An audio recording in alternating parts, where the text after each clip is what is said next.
It's RamView. Let's go. It's hot out there, so let's blow them off the line of scrimmage. Headline, okay.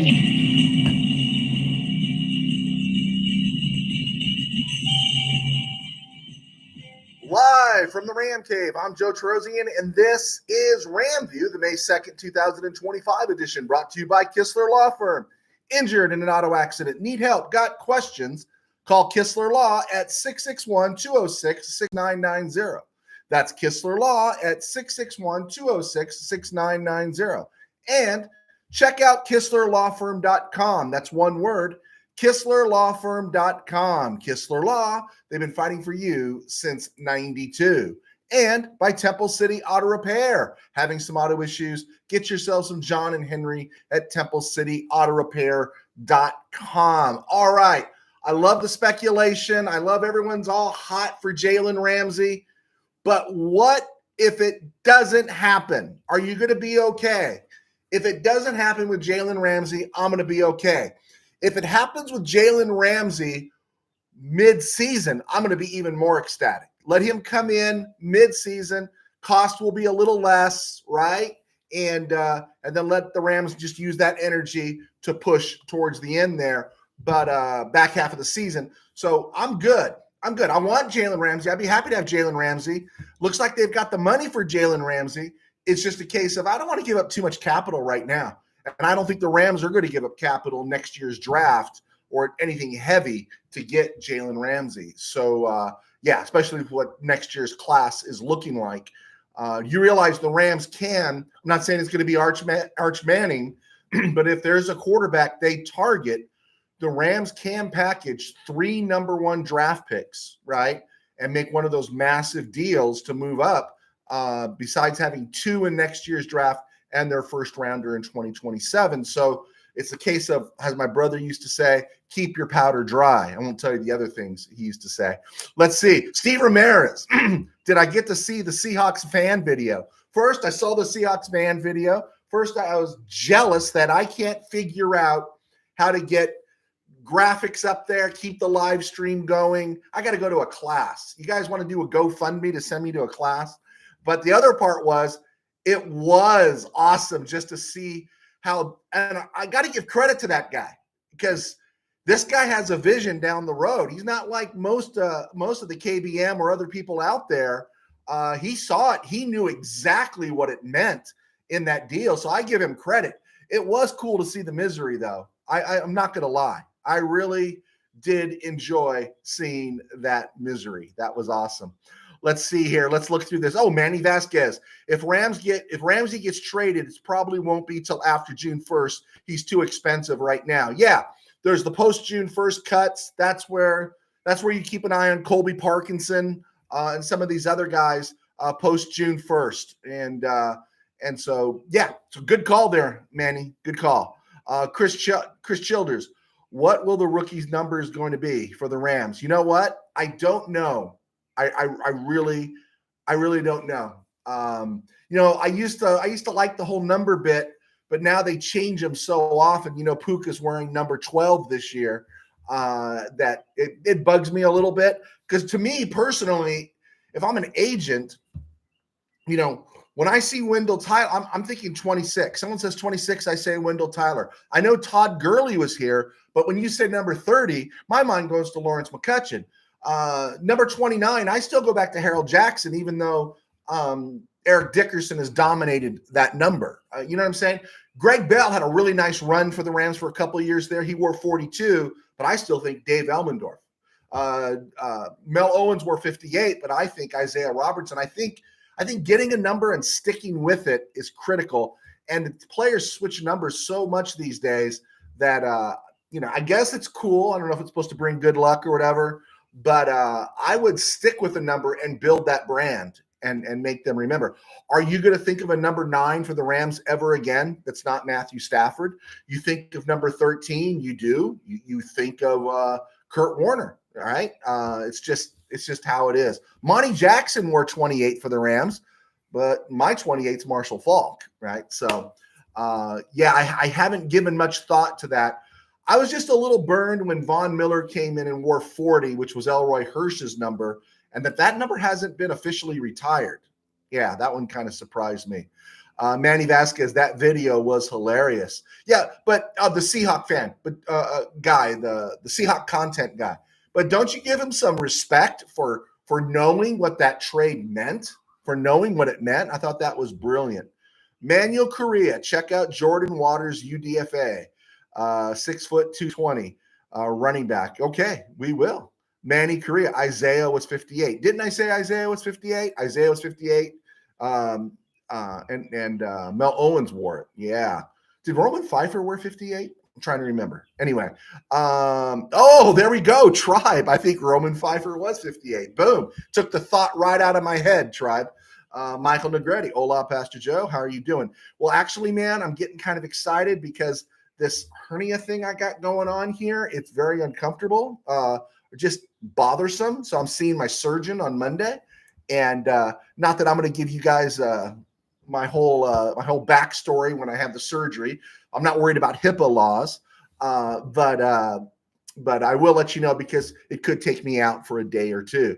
Manny Correa bringing up Josiah Stewart, who should be number 1. I'm going to be talking about Josiah and the edge room here in a minute. So quick rundown one more time because it's at the top of my board here. What we're going to do is just Rams draft picks. We're going to talk about depth chart. We're going to talk about camp battles, just some that I see.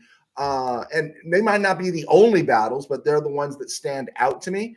And then we're going to talk NFC West a little bit around the NFL and other places. Hey, we can take some cheap shots at JJ Redick and LeBron if you want.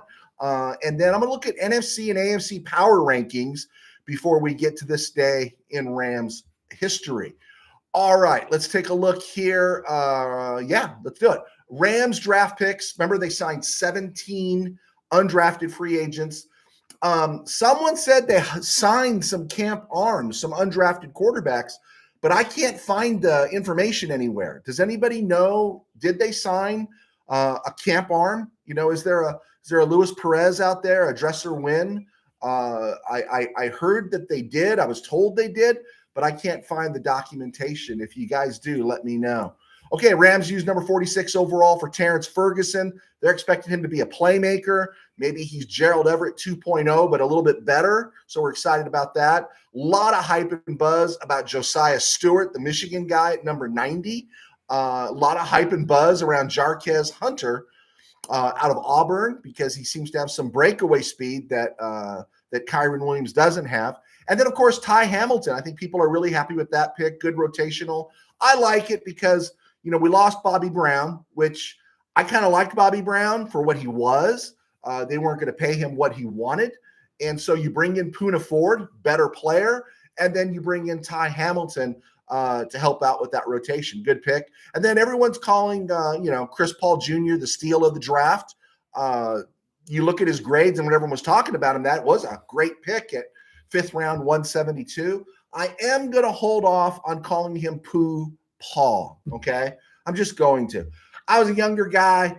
I was playing in a work basketball league. I was working in what would you call it? Diamond Bar, I think. I don't think it was quite Pomona. Right on the edge there at a place called the Shiloh Inn, and we had a work basketball team that played in a Pomona City League, and it got a little rough and tumble.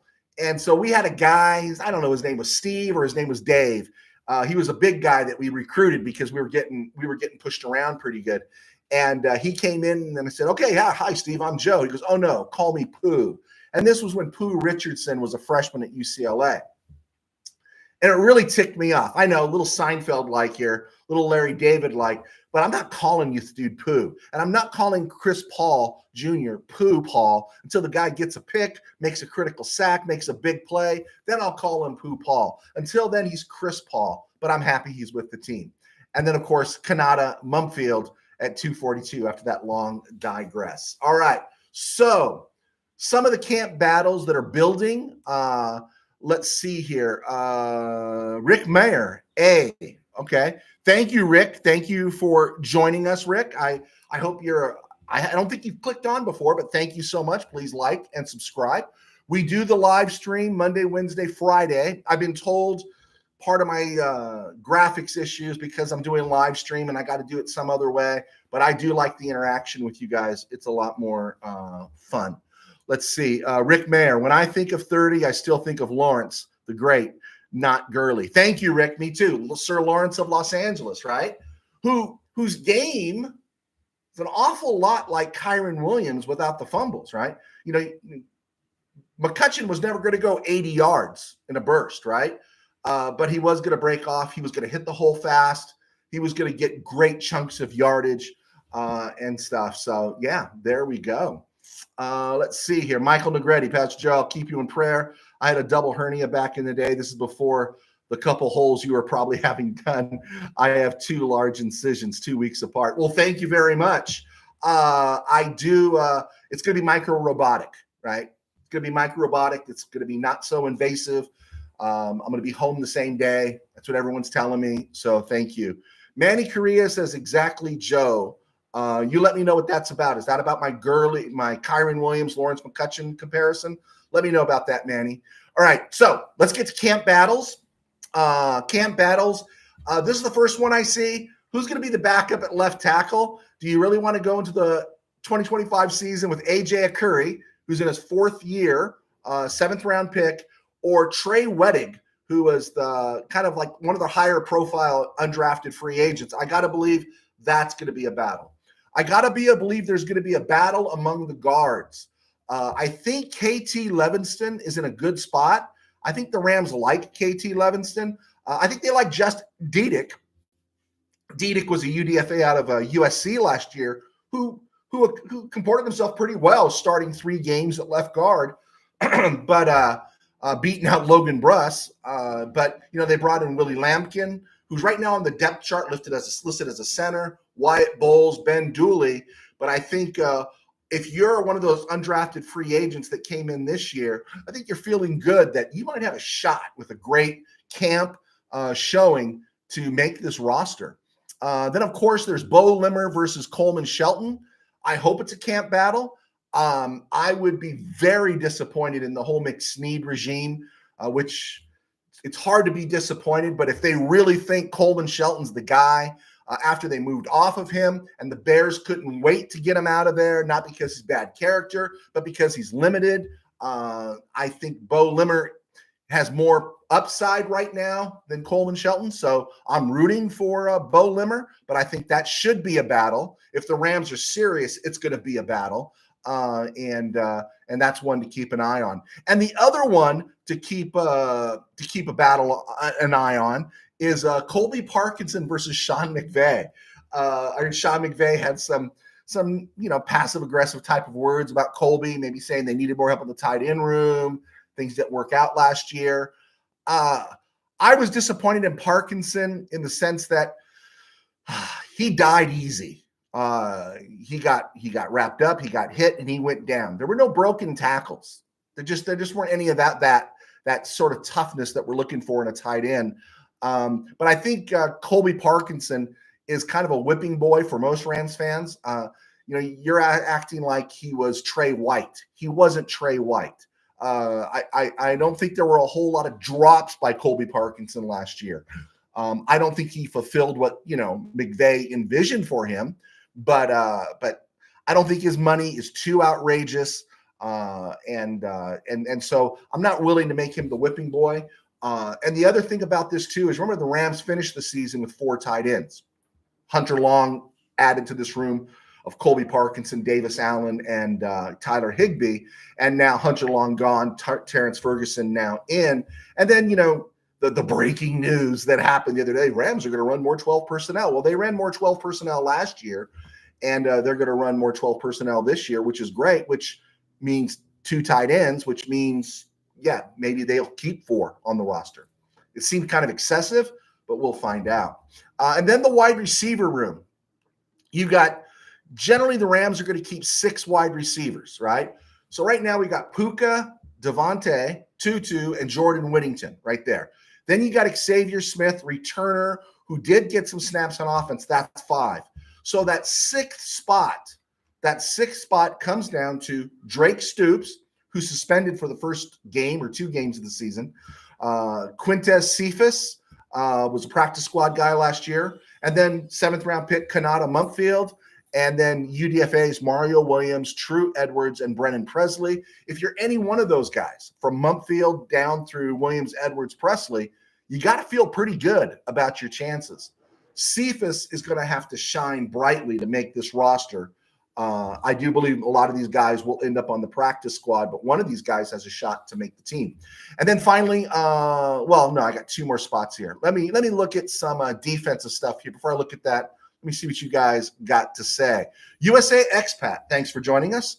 My camp battles occurs when all our running backs can handle pass protection. That is what I heard was the knock on Jarquez Hunter. I heard that was the knock, that he wasn't up to speed necessarily on pass pro. I think that had something to do with killing Zach Evans's run with the Rams because you got to be able to block. Well, you got to be a wide receiver in blocking. You got to be a running back that blocks to play for the Rams, and more than just lip service. So Kyron Williams does that. Blake Corum was drafted, I think, because they believe in that. And Jarquez Hunter is going to have to work that out to make sure that he gets on the field. So, pass protection. Bingo. You nailed it, USA Expat. Let's see. Michael Negretti, bow nose guards. USA Expat, linebacker room sees a lot more wide open going into camp. Yeah, I didn't highlight that as a big one, but I am going to touch base on that right there, USA Expat. Rick Mayer, not sure if you've talked about UDFA Sean Dolak.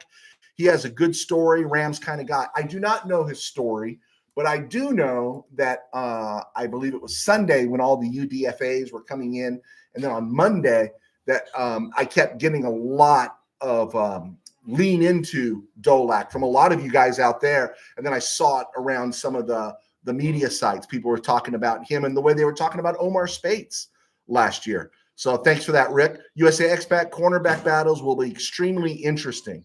Yeah, I think they are. I think there could be one odd man out, depending. Let's just put the Jalen Ramsey talk off to the side, and we're going to talk about that in a second. No news on Ramsey. Steve Ramirez, no block, no rock, right? I think that also would the old Rileyism could have fit for the Lakers the other night. No rebounds, no rings. Personally, I put that Laker loss on J.J. Redick, but we can talk about that when we get to other places. Michael Negretti, no block, no rock, no eat. There you go. I agree. I think we're all in a good place there. Okay, so let's look at the defensive battles. Let's look at the defensive line. I think we know, we're talking, there's going to have to be a major collapse here for Ty Hamilton not to make this roster. And then you've got Tyler Davis, who I think acquitted himself pretty well last year as a 6th-round pick. And then you got, of course, Poona Ford, Braden Fisk, Kobe Turner. If the Rams keep 6 of those guys, the one odd man out that might have to fight for his spot is the Rams' previous Mr. Irrelevant, DeJuan Johnson. So DeJuan Johnson might have to battle with Laurel Murchison, practice squad guy Jack Heflin, and the 2 undrafted free agents the Rams signed, Dejon Terry out of, I think, Oklahoma, and Bill Norton. So Johnson might be fighting for a roster spot here. And then there's David Olajega. He's the European import the Rams have. I don't think he has much of a shot. And then you look at the edge room. When you look at the edge room, and then we'll talk linebackers here, of course, we know what the Rams have in edge. Jared Verse, Byron Young, and Josiah Stewart.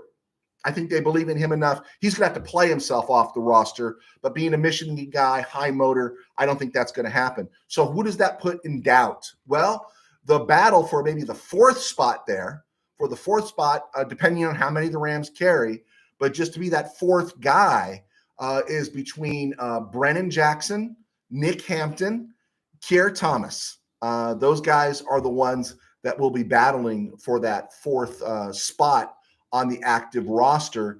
And I'm surprised Keir Thomas is still here, right? You got Josh Percy and Jamel Mohammed, the practice squad guys, or the UDFAs the Rams signed. I'm not really thinking in terms of them. But you got Brennan Jackson, Nick Hampton, and Kier Thomas. Thomas has been around forever. Nick Hampton got hurt last year, and Brennan Jackson was hurt, I think, coming into camp or coming out of camp. So none of those guys got a fair look, really. But this is Hampton's third year. But this is what the Rams do. Since 2017, there's only been 1 year the Rams haven't drafted an edge defensive end player, a guy to go get the quarterback. That was 2019. But since that time, since the beginning of the McSnead era, they've drafted 14 edge, mostly edge defensive end types. And we know Verse and Young, those are the first two. Then they drafted Stewart this year. Then in 2024, they drafted Brennan Jackson. I believe we were calling him Brennan Carnage Jackson last year. 2023, Nick Hampton and Oshwan Mathis. Mathis is already bouncing around the NFL after the Rams cut him. I think he played 2 games last year, and then he was cut. I think the Patriots signed him, and I think last I saw he was playing with the Eagles. In 2022, Rams drafted Daniel Hardy. Remember Daniel Hardy? I think the most memorable thing I remember about him was coming out for a summer workout. He did a backflip, right? A standing backflip. But Daniel Hardy's bounced around the league. Last I saw, he was with the Bears.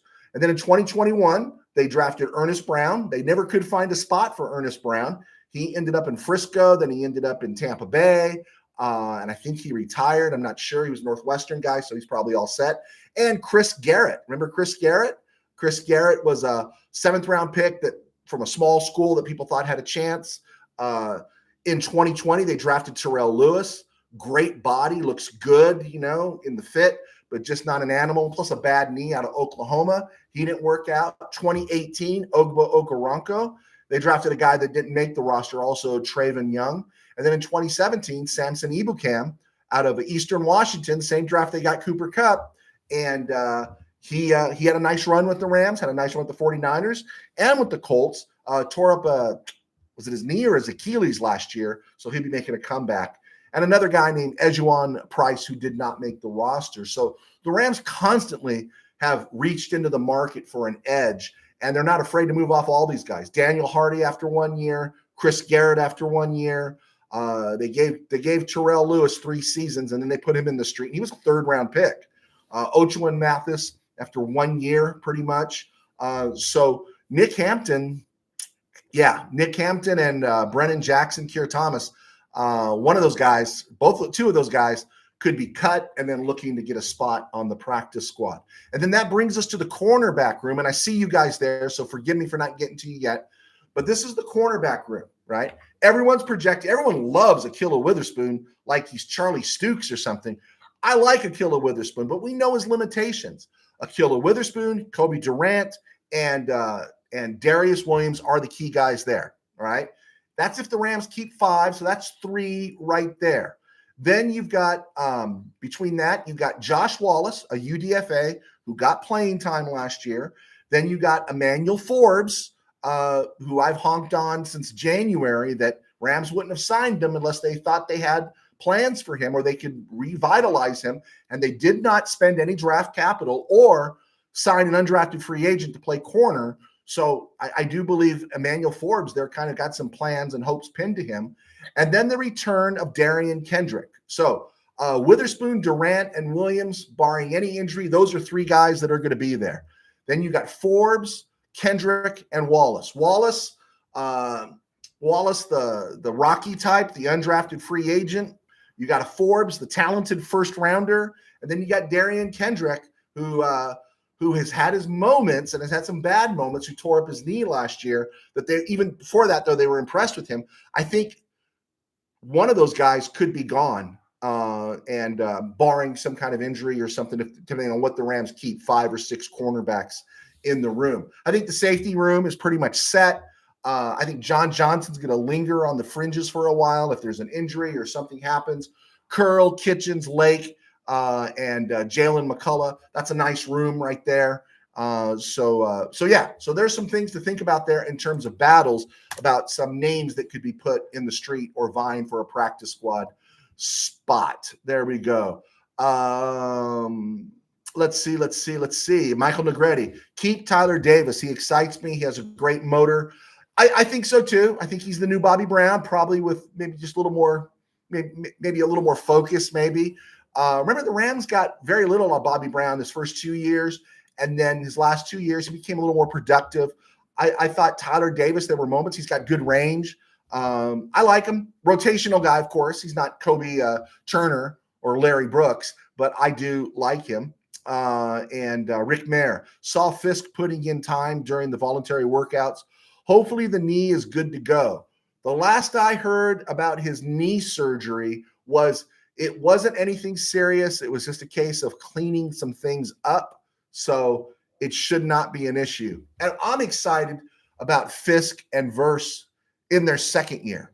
I'm excited about what they're going to do now as veterans, now that they've taken a tour of the league, now that they've played Kyler Murray twice, right? Now that they know these guys and the moves, and they're a little more relaxed in their first few games, barring any injury, to see what damage they're going to do. I'm excited to see what the defense, I'm starting to see what's going to be with Byron Young. Byron Young, I don't think has reached his potential yet, right? There's a lot of stuff he leaves on the plate, and I think it's because he's all energy, but I think he's going to get better at his position. Does that mean he gets a second contract with the Rams? I don't know. Hello, Josiah Stewart. But I'm excited to see how he performs this year, in the third year of his rookie contract. And again, as I said, I'm excited about the offense putting some points on the board so the defense doesn't have to be perfect and it can pin its ears back and be a little more aggressive. So a lot of good stuff to like here about that. And I think Fisk is a key guy. USA expat.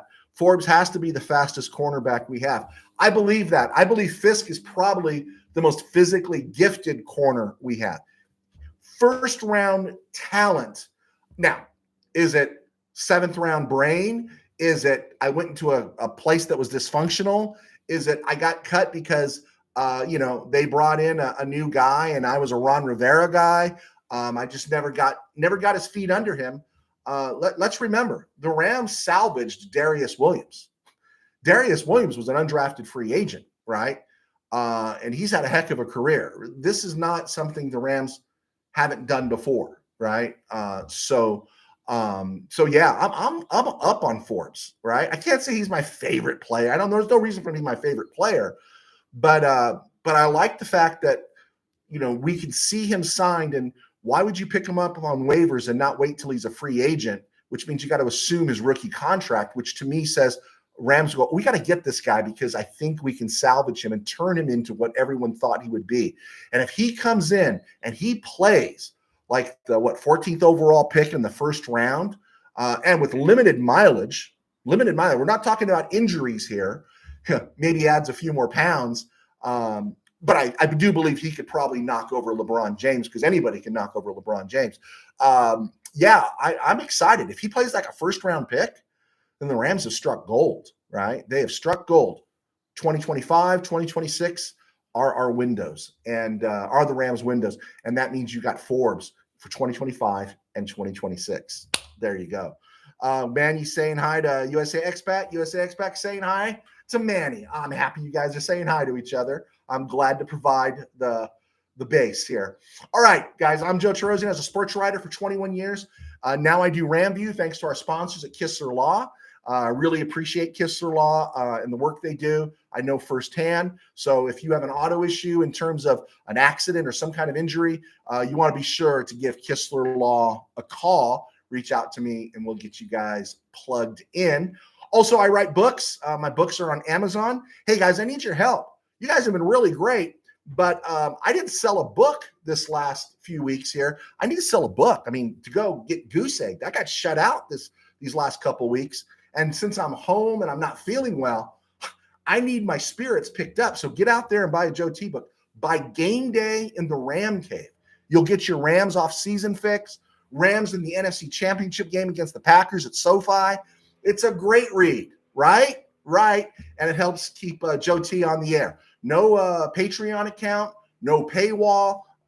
This is just living off our sponsors and my books. And it keeps me employed in my day job as I pastor a small church in Burbank called Burbank Faith Nazarene. And we're right here on YouTube at Burbank Faith Virtual, burbankfaithvirtual.com, and Burbank Faith Virtual all across social media. So please check them out. I've written 2 high school football novels and 1 novel about the Rams. please check them out. We appreciate your support. Okay. And check out From the Ram Cave on Spotify. We're just trying to increase our footprint, be a little more versatile. I think the road has been cleared. I think tomorrow morning, if I get a chance with no interruptions, I don't think I should, I'm going to do, I'm going to record. It won't be a live stream.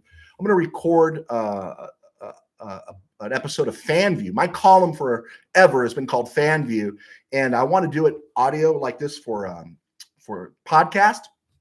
So I'm going to record that tomorrow and upload it not only to this site, but also to Spotify. And it's just going to be called FanView. There you go. All right. Around the NFL and other places, Manuel Correa, you'll be glad to know, Syracuse hybrid safety linebacker Justin Barron was signed by the Dallas Cowboys. There you go. So your guy got signed, and everyone is happy there. You nailed another guy. And a former Ram. They come and they go, Hobbs. They come and they go. Former Ram safety, 6th round pick, 7th round pick, Jason Taylor was released by the Kansas City Chiefs. And that puts his career in a little bit of jeopardy when you get released at this time of year after the new wave of dudes come in. All right, let's see some of the questions that have rolled in real quick here. Boom, boom, boom, boom, boom. Let's see. Michael Negretti. Hey, Pastor Joe, if Paul and Dolak is producing like people are saying, look out for our defense. Yeah, I thoroughly agree, man. I think the defense is already good. Remember, we registered 16 sacks in 2 playoff games. 2 playoff games, 16 sacks. And that was against that Eagles offensive line, right? Now, that was 7 of them. I think some of that's because Jalen Hurts is not necessarily a pure thrower, held on to the ball too long. And I think some of the 9 sacks against the Vikings in the opening round was also because, Sam Darnold holds on to the ball, and it's fun. We get 2 more games with Sam Darnold this year. So that's exciting. Let's see here. Let's see. Michael Negretti, hit the like button. Yes, everybody, hit the like button. It really helps. Manu Correa, Turner, Young, Curl, Lake on final year of contract. No, they've got another year. They hit the market. Their last year is 2026. So you've got them in their 3rd year here in 25, and you got them in their 4th year in 26. Now, that doesn't mean the Rams might want to extend Turner early. I think Young, depending how Josiah Stewart plays, and given that Young's age, wasn't Young his rookie year? Remember, he was a 3rd round pick in the same draft the Rams got Avila. I think he'll be like 28 when he's coming up. So he's kind of hampered a little bit. And if he improves, he gets in the double digits, starts rapping instead of just hitting, he might be a guy the Rams are forced to kind of move off of because of salary cap reasons. It's going to be fascinating to see if Ferguson works out, right? Let's just say the Rams spend that draft capital and they draft a quarterback that is amazing, right? I don't know. Let's just say, for sake of argument, Arch Manning is everything we thought a Manning quarterback would be. Then you got Manning, you got Ferguson, all on their rookie contracts. Who knows? Then maybe you could re-sign Young. I don't know, right? The whole model, a lot of people are talking about it. I've seen it in different places, and it's true. I think we've seen it. We just haven't talked about it, is build your offense through big acquisitions, build your defense through the draft, keep the costs low, and then let them move on. The big question is going to be someone like Quentin Lake, right? That's going to be the big question. But good question there, man. Good question. Let's see. Rick Mayer, I'm sure you have talked about it a million times, but what is the story with the helmet to your right? Oh, right here. Yeah, this is, if you remember, some of us when we were kids, you go to Gemco. That was a place we had out here. You go to the department store, Zodi's or whatever it was, and they used to have these boxes there with football teams, and you get a helmet, a jersey, some football pants, and shoulder pads, right? And it was kind of cool, but I was always disappointed they only had the Rams. Eventually, I got my hands on a 49er one, lost it. But my former roommate one of the founding guys at Mid-Valley Sports, we used to do a show called the Mid-Valley Sports Show, and we did it from the office that eventually became the RamCave. And I asked if he could leave this here. And so, yeah, it's one of those old kid helmets that you wouldn't want to get whacked in. I could put it on for you, but my face would look like Jim Plunkett's in a face mask, very full. But yeah, so it just kind of decorates the set. I wish I could say Roman Gabriel wore it, but he didn't. There you go. Let's see here. No problem, Rick, but thanks for asking the question. Tim Burns joins the party. Check out Tim Burns. He does some Ram notes for us at Mid-Valley Sports, but he also writes, if you're an Oakland A's fan, that's a niche group these days. Check out Tim Burns at midvalleysports.com. Let's see here. USA Expat. Lots of first-round quarterbacks for 26 besides Arch. I'll be watching Aller from Penn State. Klubnik, is he the Clemson kid still? And Sellers. What about Mendoza? Didn't you throw Mendoza at me? USA Expat. Let's see. I'm sorry. Manny Correa. I think quarterback from LSU ends up a Ram. All right. Is that Nussmeier? That's Nussmeier, right? Okay. I got full faith in McSnead, right? I do. I have full faith in McSnead. Tim Burns, Joe T is GM. How do you spend the $19.8 million? How do I spend it? Is that the current estimation on the Rams salary cap right now? I thought it was 25, but okay, if it's 19.8 going forward, and they're expecting a big jump next year, I'm breaking tradition, guys. I'm signing Quentin Lake. And then if he doesn't get hurt, I'm figuring out a way to extend Nakua early. I'm figuring out a way to extend Kobe Turner early. I thought really under the radar last year for some people, maybe not for all of us, but Kobe Turner's performance when not playing next to Aaron Donald, right? When not playing next to Aaron Donald was fantastic. And I'm just worried that some music company is going to offer him, put him on their label or something like that, and he's going to retire from football early. But I would try to sign him early, and then I would look for a tackle in free agency, a proven NFL tackle. I remember when the Rams signed Whitworth, I had doubts about Whitworth. I said, gosh, he's at the end of his run. I was completely wrong about that. So I would go out and look for another tackle, because we want to say Alaric Jackson's going to have it on lockdown for 3 years. Okay, that's good. If we can get the right tackle situated, depending on Havenstein, who I think turns 33 this month, we're going to need that right tackle situation. We'll see how it plays into next year, but that's what I would do. Let's see. ESG, Zodis and Jemco are so 80s in the San Fernando Valley. There you go. Yeah, Jemco was so El Monte and Zodis were so El Monte in the San Gabriel Valley in the 70s. There you go. But that's the only place I remember getting it. Maybe Sears. And the jersey was always number 44. So I always had to remember that I was Al Clark, right? And I really didn't have an Al Clark look to me, right? So, when I was that young, Gabriel was on the outs a little bit because he had a bad 72. So I was more, my brothers tried to say I was Pete Beathard, which really was upsetting to say that. Let's see. Steve Ramirez, I got one of those for Christmas with a blue and white helmet. Yeah, it was a great gift, right? I love those things. I saw one guy had a Lions one. I was kind of jealous because you just couldn't collect them. The local stores didn't have them in all the other teams. I saw a Charger one once and everything. Of course, there was no Amazon to get all that cool memorabilia that we love so much. Michael Negretti, I used to love going to Jemco. Yeah, Jemco was all right. ESG, which of the Mannings are the parents of Arch? That's a great question. Is it Trey? I think it's Trey. Isn't it Trey? The one that didn't play, the one that had the stenosis or something like that? Help me on that one. Let's see. Ramirez, Manning or Aller for me? I want to see both of them have good years.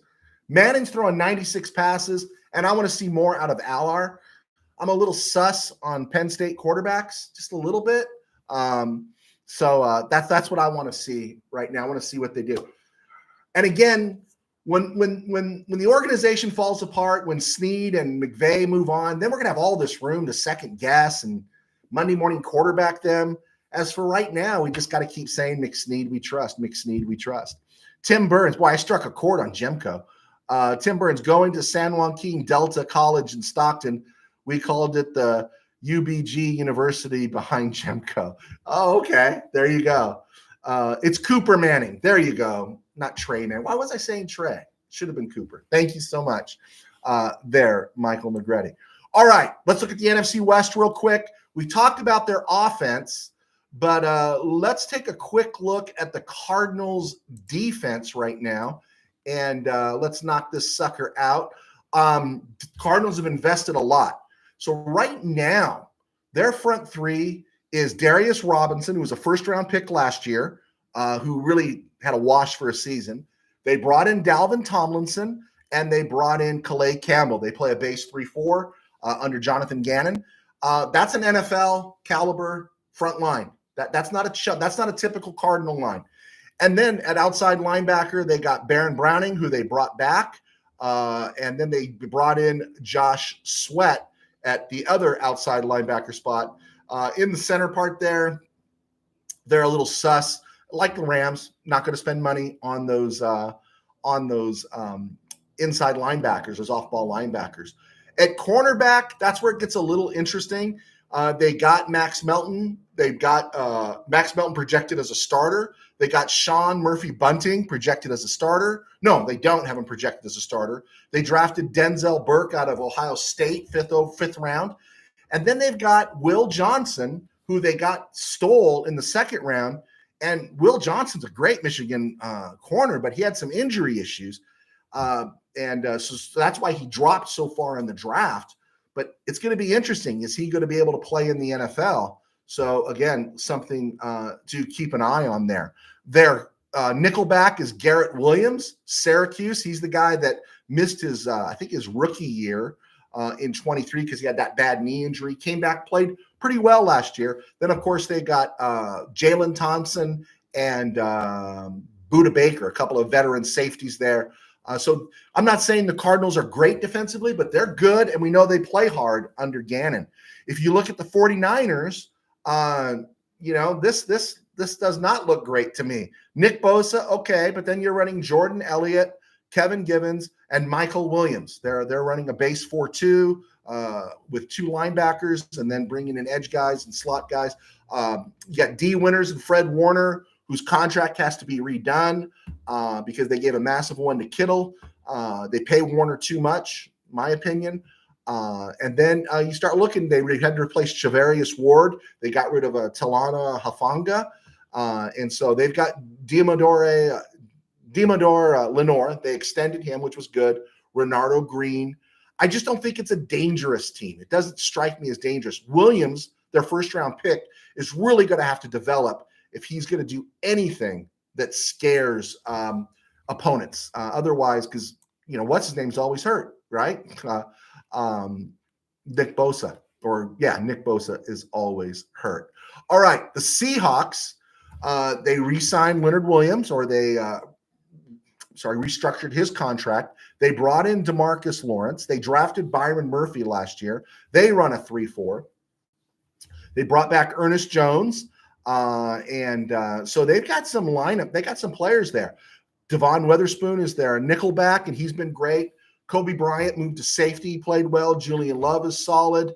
Reek Woolen had a better year than his sophomore year. Good freshman year, bad sophomore year, better junior year. And then they got Josh Jobe.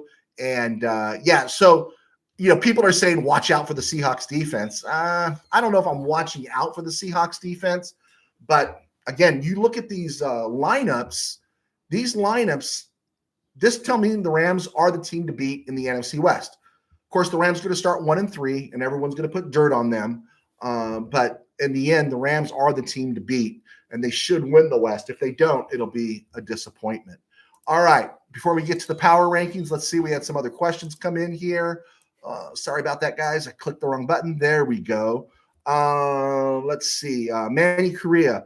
Michael, I live by okay, we're still on Gemco talk. Okay, that's cool. Let's move down to the NFC top 10. Actually, let's do some build up here. Let's do the AFC top 10 power rankings. These will change. This is right now. Maybe I'll update them once a week, and you guys can complain and tell me why I should do something different. Number 10 team in the AFC, Miami Dolphins. I don't trust them. I don't trust anything about them. And then they're going to move on Jalen Ramsey. I don't trust Tyreek. I think Tua is a good dude, but he's just one hit away from getting racked permanently. So I'm keeping the Dolphins at 10. Number 9, Steelers are awful to me. I got to rephrase that for Steeler fan Rob. They had an awful offseason. I think they should have found a way, not knowing what they were sure about. I would feel better if this team was in the hands of Justin Fields. I would feel better if it was in the hands of Russell Wilson. I'm not feeling good about Mason Rudolph, and I'm not feeling good about the potential for Aaron Rodgers. Just not. And then you got DK Metcalf and George Pickens. So I don't know what you're counting on. Are you hoping that Robert Woods is going to be the steadying influence? The defense is going to be fine. They had a great draft for defense, but I just feel bad for TJ Watt. He's getting into his 30s now. He'll be 31 this year. So yeah, it's a bummer. Minka Fitzpatrick's getting older too. Number 8, the Texans. I wanted to put them higher, but I don't think they even replaced Laramie Tunsil. I don't know what the Texans are doing a little bit. I'm a little sus on what the Texans are doing. They need to give Stroud not only players to throw to, but people that have his back. This is a little high, and maybe by the end of the year it's a little low, but I think the Patriots in the AFC had the best offseason, bringing in those names, those players, and now getting weapons for Drake May, Will Campbell, Moses Moody there at the right tackle. They've done some work there. They've done some work. Garrett Bradbury at center, Jared Wilson, the draft pick at center. Their defense is deeper now. I do like the Patriots right now because I think the Dolphins are taking a step back, and I think the Jets are just the Jets. So they just got to worry about Buffalo. Broncos are a team on the upside. I'm very curious to see how the Broncos do. Bengals, I like their draft picks on defense, and there's a lot of talk. They're going to find a way to keep Trev Hendrickson, and if they can find a way to keep Trev Hendrickson with those draft picks, I think the Bengals with their offense could cause some trouble. I like what the Chargers have done. I like J.K. Dobbins, and they moved off of him, and they bring in Omari and Hampton and Najee Harris. Really nice, really nice. And then the Ole Miss receivers, Trey Harris at receiver, that really helps. Maybe somebody can put some stickum on Quentin Johnson's hands. And they got Rankin, Rankin? The tight end. So we'll see. I got the Chargers number 4. Kansas City. I'm taking Kansas City to step back because I don't like their offensive line. I'm close to saying Baltimore, but I think what holds them back is the fact that Lamar Jackson's just that close, right? And I'm going with Buffalo. I like the Bills off season. I thought it was very, very good. In the let's see here before we get to the NFC. Let's see here. ESG. Remember when Archie didn't approve of Eli Manning being drafted by the Chargers? I don't think the Rams are going to have that same problem drafting Arch. No, I don't think so. I don't think so at all. I think that's a good call there, ESG. And let's face it, right? I know there are house guests right now. We got a poll up at Mid-Valley Sports. I'd encourage you to go look at it and vote. The poll is up there that says, should the Chargers go back to San Diego? Should the Chargers just go anyplace else but Los Angeles? Or should the Chargers be charged more rent to stay in SoFi? And there was actually people who voted that they should be charged more rent. I don't like the Chargers organization. You talk to Charger fans, and they say it. As long as the Spanos has owned this team. Now we're seeing some movement here. Harbaugh's got a lot of influence. Joe Horowitz got a lot of influence. So maybe we'll see something happen with the Chargers. It's just, I don't know how you can stay a Charger fan. It's really tough. All right. NFC top 10. Number 10, the Seattle Seahawks. I think they're going to be good. I don't think they're going to be great. I have doubts about Sam Darnold. That offensive line, they drafted Zabel, but still the interior. At center and guard is trouble. We don't know if Abraham Lucas is going to snap back to rookie form. And as I said, we've seen what Jared Verse did to Cross, their left tackle. So that's suspect. Bears, number 9. I'm keeping the Bears right there for right now, right? For right there for right now, because they've done all the work and they can jump big time. We'll see. Everyone's talking about the Bears. At number 8, I put the Falcons because the Falcons got a heck of an offense. I'm giving them the benefit of the doubt. I don't want to be a homer for the Rams. I personally hope the Falcons go 0-17, and that would make life great for the Rams. But yeah, I like their offense. If they can keep everybody happy and everybody healthy, good offensive line, Penix does what he's supposed to do, Bijan Robinson at running back, Kyle Pitts finally realizes he's in the NFL. I'm keeping them there at 8. Number 7, the Cardinals. I think they could go higher. Kyler Murray's the one that's going to hold them back. Keep an eye on the Cardinals. I think they need another receiver, but got the Cardinals number 7, Packers number 6, and then 5 teams that I think could compete for the conference title. Number 5, the Buccaneers, very dark horse team. They've built a great team there. Bowles and Light, his GM, have done a great job.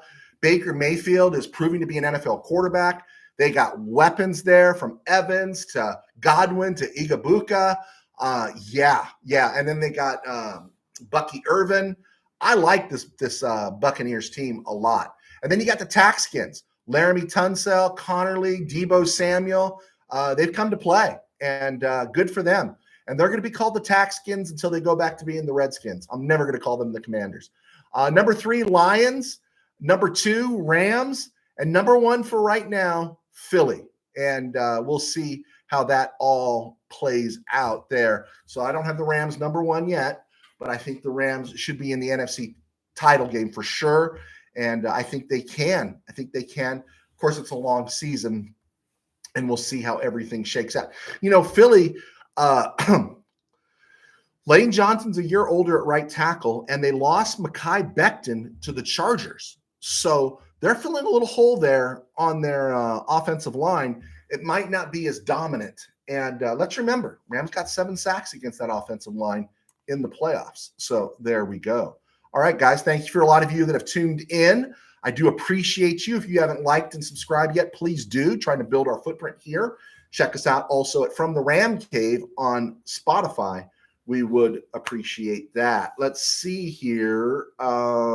Manny Correa. Check out Josh Piercy, Rice, outside linebacker edge. Really good. All right. I've not looked at his film, but I will. Tim Burns. What McSnead done in the draft and the UDFAs translate to a change in win totals in your mind? Remember last year, Mr. Burns, we were talking high-end 13 wins when you were comparing it to the schedule. The reason the Rams got to 10 wins is because it was the slow start, right? Slow start. And so I looked at the Rams schedule. Of course, it all depends on when they play. The Rams are perfectly capable of beating almost every team they're going to face. We know that's not going to happen. I think teams that could jump up and sting the Rams are the Cardinals. The Cardinals could steal one. I think the Rams come in and they don't have everything wired. Now I'm hoping they want payback after what happened in Arizona last year, but they could. You don't go in straight against the Seahawks, that could happen. You don't go in straight against the 49ers, that could happen. And then, depending on when you catch them, the Falcons in the Dome, you're going to have to go to Atlanta. Jaguars, Titans. You catch the Titans early, Cam Ward early in the year. That's great. Rookie quarterback, Rams should be fine. What I'm really hoping is that we're not going to have – I can handle losing. I wasn't upset after losing to the Lions in the opening game last year. Rams comported themselves really well. All those injuries came and happened. I used the word comport twice today. But they played really well with all the injuries. And again, Kobe Durant holds on to that interception. It's a different outcome. We don't go to OT. But that one didn't upset me. What upsets me is the games the Rams don't show up for. Namely, that Cardinal game, week 2, which was kind of a trap game, but that Bear game and that Dolphin game. It was like, how can a team as good as the Rams were play like dogs, right, in those two games. And so that could happen anywhere along the way. I could see the Rams winning 12 games. Right now, 12 games. When we get a look at the schedule about when they're playing these games, then we can get a better idea. But I look at the schedule, I could see the Rams winning 12 games. Buccaneers, Lions are tough games. Texans are tough games, but those games are at home. So we'll see how it plays out. Chargers should share Las Vegas. Yeah, I think they're going to share with anybody, right? I think they're never going to spend the money, right? I agree, USA Expat. Steve Ramirez, the reason Pop Manning didn't want Eli in San Diego because it was in the same conference as Peyton. He wanted to limit their matchups versus each other. Really? Is that straight out of his mouth? I have to believe it was because of the Chargers organization. That would be me. I'd love to hear like where you got that one from, Steve. Not that I doubt you. Let's see, USA Expat. Hopefully we play a weak team after the Aussie trip. But the Aussie trip's in 2026, not 2025, right? I think so. So, yeah, I hope the Aussie trip gets canceled. I hope, forget the politics of it all. I'm not trying to be political here, but I hope Trump does something to completely infuriate Australia and comes up with an American kangaroo or something, whatever. It could upset Australia, and they break off relations with us, and then the Rams don't have to go to Australia to play football. I just despise the NFL for doing that, but I think if I was a player, I would despise the players' union. Hey, if the NFL wants to build the game in Australia, then spend some different money, do some off-season stuff there, whatever. Move the Pro Bowl there. I don't care. Play a UFL game there, but don't do these to the teams in the regular season. Absolutely preposterous. And again, I'd say it to a players' union rep. The players' union's not looking out for you when they sign off on these things. Absolutely ridiculous. Absolutely. I think I've shared my energy on that one. Okay, let's I think we're good. Right. It was a stone group, my man. All right. This day in Rams history, in 1977, the Rams sent a conditional pick to the Philadelphia Eagles for former UCLA standout Cliff Frazier. Now tell me, Mr. Ramirez, huge UCLA fan. You love that UCLA victory of Ohio State in the Rose Bowl. Cliff Frazier was destined to be a great DT, right? He was going to be great. The Chiefs had drafted Frazier in 76 in the second round. And then he spent one season in 76 with Philly, and then he got sent to the Rams. He was cut on September 1st, signed again with the Chiefs, played 14 games, started 12 of them. It was a bad Chiefs team. And then he retired and got into acting. His most notable thing is he played Monroe in North Dallas 40. And unfortunately, he passed away in 2014 at the age of 61 of lung cancer. But it was always like, how come he's not going to make it? He was like another UCLA lineman. It was like the first Tuiasosopo. Remember Mono Tuiasosopo? I just think when you saw them play, you thought, oh, these guys are going to make it. Like Oscar Edwards, Dr. Death. I remember those UCLA guys. They were all better than Rick Bayshore at quarterback. Okay, born on this day in 1985, turning 40, William Hayes, the believer in mermaids. Yeah, he believed in mermaids, didn't believe in dinosaurs. Played at Winston-Salem. Yeah, that was it. He believed in mermaids, not dinosaurs. Rams traded for him in 2012. He spent 5 seasons with the Rams, 2012 through 2016. Really nice pickup, 26.5 sacks. He played for Fisher at Tennessee. He was a 4th-round pick of the Titans. And after the 2016 season, the Rams traded him to Miami. And I think that had a lot to do with changing of the guard. McVay was coming in with Wade Phillips. And so, but William Hayes kind of lost to history a little bit, did a really solid job for the Rams. Also, on this date in 1983, Norm Van Brocklin died of a heart attack. I think it's really interesting. I think Bob Waterfield died in 82. Van Brocklin died in 83. The fact that Van Brocklin is 57 years, I'm older than Van Brocklin was when he passed away. But even when Van Brocklin was coaching the Falcons, I never knew he was a Ram quarterback until, later that my first year in 73. I said, he played for the Rams? I had no idea until I learned my history. And Van Brocklin, he looked, when he was in his early 40s, he looked like he looked like Father Time, right? All that smoking, man, all that smoking. But Van Brocklin out of Oregon won a title with the Rams and then guided the Eagles to a title in 1960. He won 2 titles. Definitely a Hall of Fame quarterback. Threw the game-winning touchdown pass to Tom Fears in the 1951 championship game. And you watch him throw. He threw much more like a modern NFL quarterback than I think Bob Waterfield and some of those other guys did. You remember Sammy Baugh, Slinging Sammy, kind of had a Kent Tekulve type of thing. But Van Brocklin looked like a modern quarterback the way he threw the ball, a little more modern than, say, Waterfield and some of the others. So Van Brocklin passed away on this day 42 years ago. All right. On May the 3rd, since we're not on the air, the Rams traded Jeff Reese, who had been a 4th-round pick or 2nd-round pick in 76 or 75. They traded him and a 2nd-rounder, number 51 overall, to the Seattle Seahawks for the 31st pick overall. Does anyone know who the Rams got with the 31st pick in 1977? I'll tell you that Rams draft in 77, they got Brodzinski, Billy Waddy, Wendell Tyler, Vince Ferragamo. Yeah, that was a pretty good draft. And they also drafted Nolan Cromwell in that draft. All those guys started for the Rams in the Super Bowl a couple years later. Great draft for the Rams. Ferragamo, the Rams got him for a linebacker they sent to the Saints in 70. I think it was in 77 or 76, named Ken Borderland. It was in 76. They got a 4th-rounder from the Saints for him, and they used that 4th-rounder to draft Ferragamo. Pretty interesting. May the 3rd, 1978. Rams had the 23rd pick overall, and they traded the 23rd pick along with the 103rd pick to the Browns to move up to the 20th spot. Now at 23, the Browns took Ozzie Newsome, right? Hall of Fame tight end, Hall of Fame front office guy, groundbreaking, legendary guy.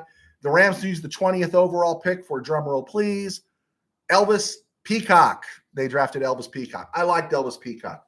Short-circuited career. You know, they didn't know what they had in Wendell Tyler, but those injuries just wiped out Elvis Peacock. 7th-round pick in that draft, Reggie Doss. All right, Reggie Doss. There you go. And finally, let's wrap it up here, is the 1979 draft was held on May the 2nd. Rams drafted George Andrews, who was the result of the Monty Jackson trade to the Raiders. They drafted Kent Hill, who went in the Jim Everett deal many years later, and Eddie Hill, running back, who flamed out. He was 6'2", 205, you know, and just flamed out. Also, when they traded him to Miami, Eddie Hill, they traded him for a 4th-round pick in 1983, and that 4th-round pick turned out to be Doug Reed. So that was a nice pickup there. Let's see here. I think that's it. Yeah, there we go. We got it all in there. Good for us. All right, let's see what questions we got left on the board. We extended over an hour. My apologies. Kyle Bell, thank you for joining us, Kyle. I do appreciate that. Hope you sign up and follow us. I think the Seahawks and Niners will be around 500, and the Cardinals will be a sneaky playoff contender. Hey, I'm right there with you, Kyle. I agree. I think I kind of went 2nd place between the Seahawks and the Cardinals, but I'm leaning more Cardinal right now. I like Jonathan Gannon. I think he's a good coach. They play hard for him. So, yeah, good call there, Kyle. Please subscribe. Also, Steve Ramirez, maybe too many. 2-a-day practices for the 1976 Rose Bowl. There you go. Cliff Frazier was one of the keys in that Rose Bowl win, but it didn't work out in the NFL. No, it didn't. But I do remember that game because I was a USC fan, and I love that USC win. Of course, the J.K. McKay catch and the Shelton Diggs 2-pointer the year before. And I was up at my dad's in 75, and I saw that one. I got the whole house to myself. It was great. And UCLA was massive underdog, and John Shara pulled it off. Eddie Ayers, Wendell Tyler, Wally Henry. Yeah, that was a pretty good team there for UCLA. Good for Vermeil. Rose Bowl and Super Bowl title for Vermeil. USA X-Pac, best of health, Pastor Joe. Thank you so much. I do appreciate that. Guys, I try not to keep you for an hour, but I did keep you for an hour. So I apologize. I'll get out of here. Check us out at From the Ram Cave on Spotify. I will be loading a fan view column, which is general sports, and some football, of course, and Lakers and everything. So check that out. When you get a chance, we'll upload it. It won't be live streamed. All right. God bless. Take care. Buy my books.